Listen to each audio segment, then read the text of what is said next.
Noam, are you hopeful on the future? Or do you think that we've forgot some of the things that you're mentioning that happened in the 40s, or we forgot times where a lot of our basic human rights were not there? Do you think we're destined to repeat this? Or are you hopeful for the future? I think, pretty generally speaking, there's regression, but over time, the range of rights and recognition of rights has been extended.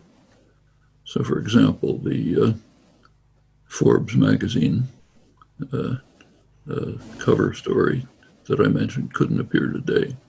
There's greater sensitivity to the needs and rights of broader groups, not only of people, but of animals.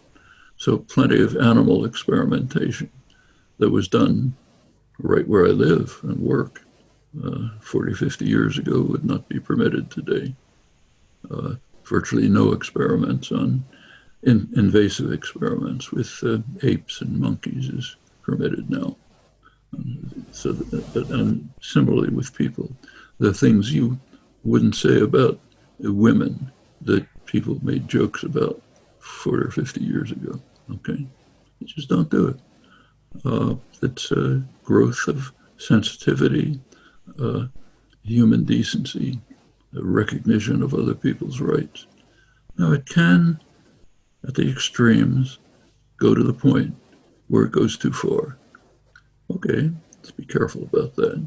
But at the core, at the base, is a very positive development of expansion of recognition that people have rights, they have their dignity, they have their self-respect. We should honor that. You famously said that we can't have a capitalist democracy, and yet it feels like that's what we've all been sold. Is that the root of many of the problems we have in the world or in the US?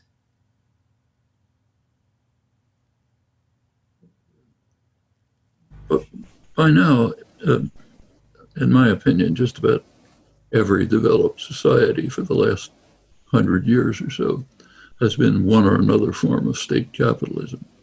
That includes the ones that are called socialist and communist.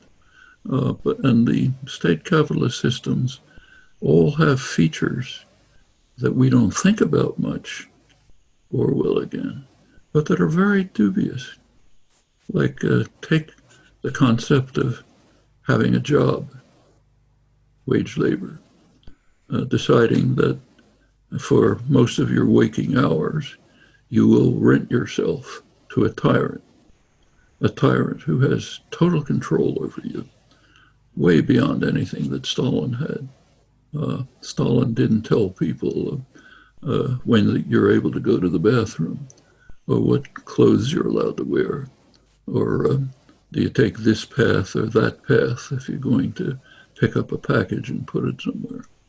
Uh, if you're a driver for a truck, didn't tell you when you're allowed to have a coffee stop, whether you're allowed to back up. That's what it means to have a job. Total subordination for most of your waking hours to tyranny. Now, that hasn't always been, now it's accepted as normal. Should it be? Well, you go back to the early days of the Industrial Revolution. It was considered by working people to be an outrageous assault against fundamental human dignity. It's taken for granted among working people. You read the labor press, very free back in the 19th century, full of denunciations of this. The U.S. Republican Party under Abraham Lincoln condemned it as a crime, said the only way we can accept wage labor is if it's temporary until you become a free man again. Now we don't think about it. Should we? I think we should. That's the core of all of these societies, including the ones that call themselves communist. They still have the same thing. There's a different form of authority. Well, those are questions we also should be raising. Lots of things that we don't think about are very important to look into, whether it's the dedication to kill Russians and brag about it in the 1980s when you're reading a New York Times headline today, or whether it's fundamental features of the society, or whether it's sensitivity to other people's dignity and self-respect. You know, the kinds of things that aren't thought about are often the most important ones. And in fact, a kind of a good rule of thumb, I think, is if there's some issue on which there seems to be total consensus, though it's not a truism, you should be suspicious. There's probably something serious going on that you ought to look into.